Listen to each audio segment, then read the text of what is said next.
Conciliation itself and the POSH law and prevention of sexual harassment as a matter is taking up and getting a lot of traction in our country now. A lot of employers are warming up to it. Also, I understand there are a lot of hesitations, a lot of questions, not just amongst the target audience for protection of whom this law has been framed, but also in respect of employers also who have to manage and organize and ensure that appropriate committees are formed, safe and secure workplace is ensured for all their employees, and also a lot of employees who have to be part of the internal committee of the organization themselves and ensure that they act in a free and fair manner. And this provision on conciliation is one such aspect which sometimes becomes very a sticky subject as to how do you deal with it, and not just for complainants but also for committee members and for the management also, that how best we introduce this conciliation to the complainant, at what stage should it be introduced, how do you communicate about the terms of conciliation. Conciliation in POSH law, it can be a boon as well as a bane depending on a case-to-case basis. So the offences need to be differentiated into a minor indictable offences and a major indictable offences. We're resolving a dispute between two colleagues by themselves. We're enabling them to talk amongst themselves. Both parties sitting together and having a dialogue about the dispute that arose, the problem that arose. So this is the only challenge I face for conciliation. It's very important that as an IC member, you are clear in terms of when you offer an option of complainant or option of conciliation to the complainant, you also need to clarify that what does conciliation entail, what can come out of it.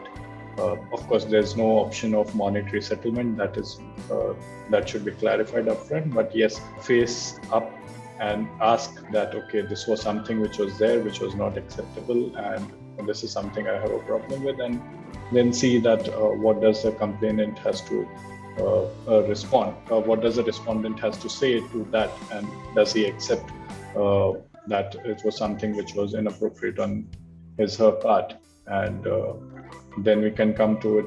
And essentially, as Niharika pointed out, it's more to clear the misunderstanding or the air between two people. It's a grievous offense, but I want the solution because here complainant plays a huge role.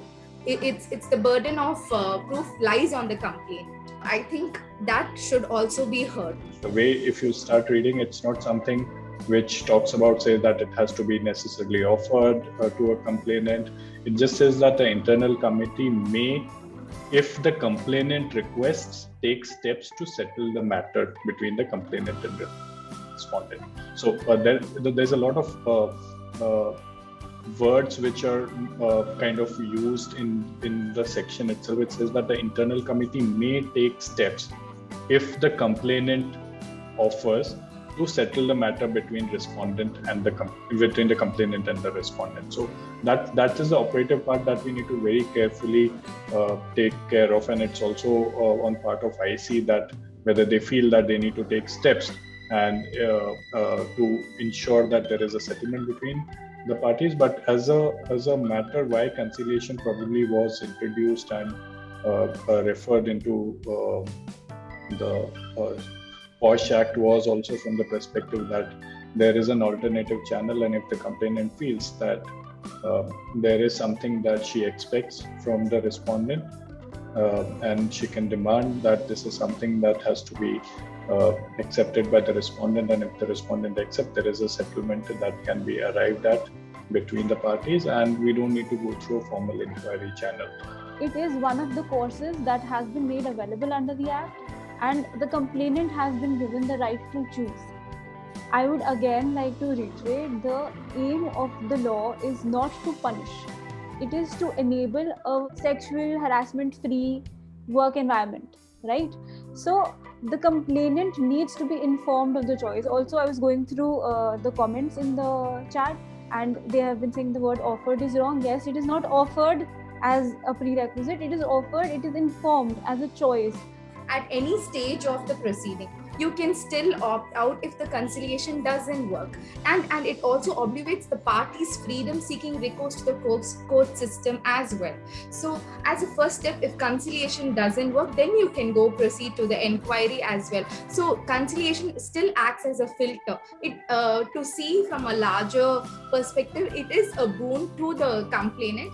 And like stated earlier, more than IC educating people about it, the employer also has a role to play. The employer, who is he or she holds an upper hand in bringing the IC together. It's kind of left open-ended for IC to ensure and take certain steps to ensure that the matter can be settled through conciliation if the complainant chooses to do so. So to that extent, limited extent, I would still perceive that IC can take certain proactive steps and to ensure that the conciliation goes on to it, because you'll need to understand that what's the intent behind conciliation. Conciliation is the aspect where the complainant has demanded something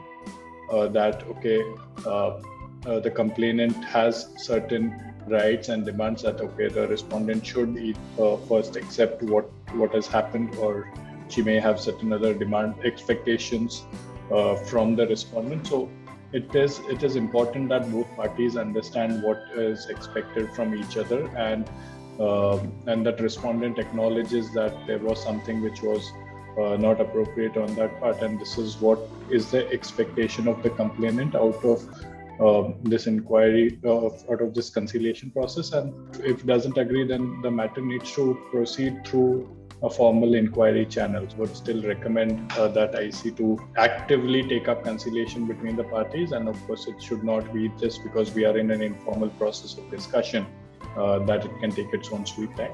We need to be aware of the fact that there is a serious issue that is here and just doesn't unnecessarily delays the process. The whole concept of conciliation is an amicable dispute resolution. I would again use this word.